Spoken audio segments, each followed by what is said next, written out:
ពាក្យចលពលថាភ្នំមួយមិនអាចមានខ្លាពីរទេ Thở ấy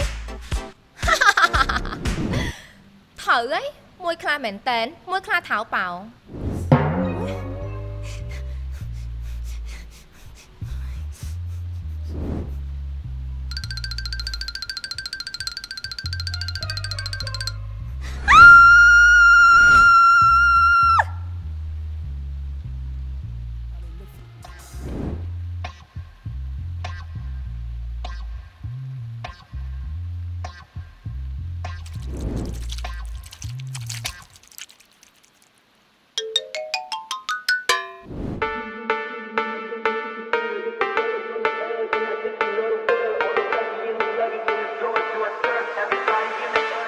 Kenchi Collagen ជា collagen ប្រភេទទឹកងាយស្រួលញ៉ាំងាយស្រួលពិសាផលិតផលស្តង់ដារមកពីប្រទេសជប៉ុនទាំងរូបមន្តនិងការវេចខ្ចប់ពិសាដោយសុវត្ថិភាពនិងទំនុកចិត្ត Kenchi Collagen មានពីរពណ៌ពីរប្រភេទទៅតាមអាយុនិងតាមបញ្ហាស្បែកនិងសុខភាព Kenchi Collagen សម្បូរដោយវីតាមីននិងប្រូតេអ៊ីនជាច្រើនមានវីតាមីន C រហូតដល់ 12000 មីលីក្រាមនិងមានកម្រិតជា collagen រហូតដល់ 10000 មីលីក្រាមជួយបំពេញជា collagen បានយ៉ាងល្អ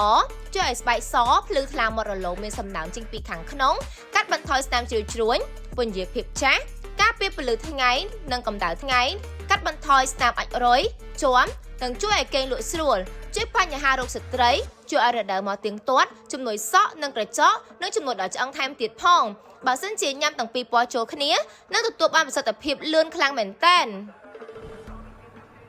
ចង់បានស្បែកសភ្លឺថ្លាក្មេងជាងវ័យមែនទេ Kenchi Collagen អាចជួយបាន